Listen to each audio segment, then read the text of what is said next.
Welcome to the Windows Computer and Technology channel. And one of the things that I would actually like to see in statistics is on the PC being sold this year, all the PCs.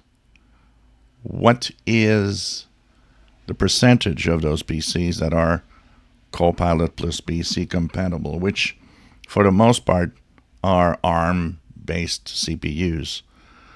And we don't have much statistics right now, and I don't think that number is very high. So Microsoft, of course, has started, telling people to move on to Windows 11. Of course, there's the extended support that you can get, but it's been kind of, telling you, learn about a trading option or how to recycle your PC. And that, of course, is to, first of all, try to ease the groups that are appalled by the number of PCs that will be pretty much going to the dumpster because of the Windows 11 move.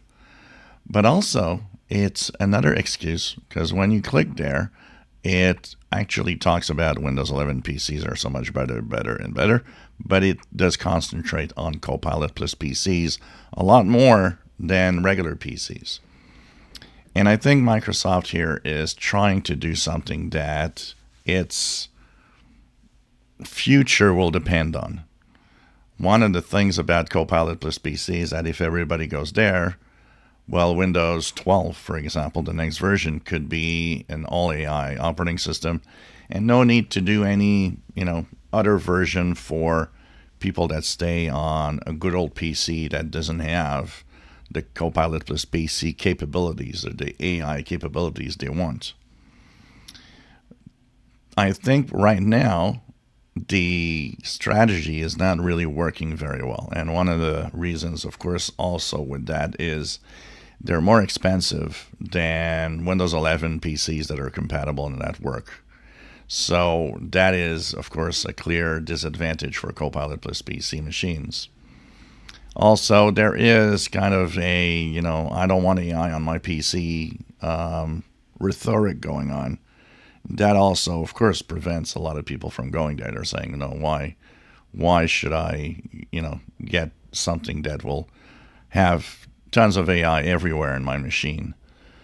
But this future is going to depend on people buying PCs that have this capability, and what that means is Microsoft is kind of stuck. If the Copilot plus PCs don't sell that well and standard PCs sell,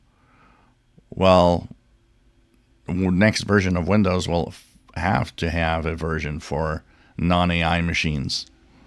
And I think Microsoft is kind of trying to avoid that, but I'm pretty sure that they're going to be stuck with, like Windows 11 now, two versions of the same Windows, one for AI machines, one for regular standard machines like most of us have. So this is going to be an interesting future to look at, definitely. If you enjoy my videos, please subscribe, give us thumbs up. Thank you for watching.